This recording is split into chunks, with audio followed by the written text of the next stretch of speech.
des fondations dans notre vie qui vont nous permettre de marcher dans la volonté de Dieu, la prière.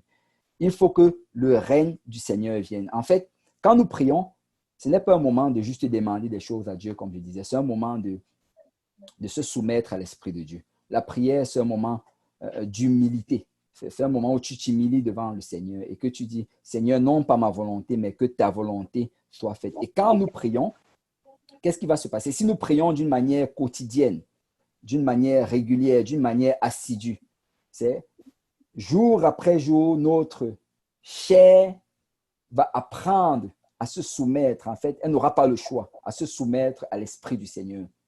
Donc, dans la prière, c'est la première des choses. La deuxième des choses, comme quelqu'un l'a mentionné tantôt, c'est la parole de Dieu.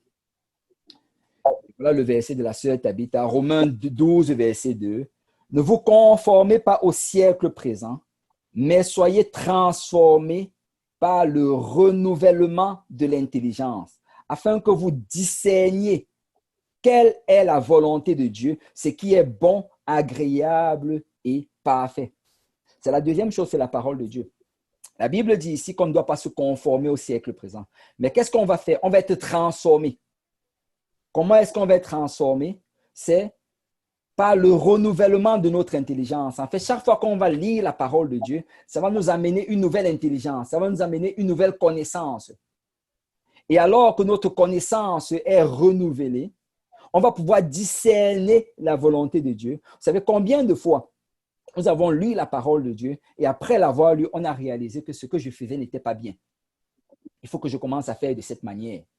Tu sais, la parole de Dieu, peu importe combien de temps tu passes dans le Seigneur. J'ai déjà lu la Bible à plusieurs reprises, mais chaque matin, quand je la lis, il y a quelque chose qui s'est saisi de moi. Je suis interpellé dans mon style de vie, dans ma manière de faire. Tu sais, un même verset que tu as déjà lu, une même histoire que tu as déjà lu, quand tu la relis, le Seigneur adresse ce que tu vis au jour même. Et c'est le verset que la sœur a cité tantôt. La parole de Dieu est vivante et efficace, plus tranchante qu'une épée quelconque à deux tranchants, pénétrante jusqu'à partager âme et esprit. L'âme, c'est quoi? C'est ton intellect, tes sentiments, tes décisions. L'esprit, c'est l'esprit du Seigneur.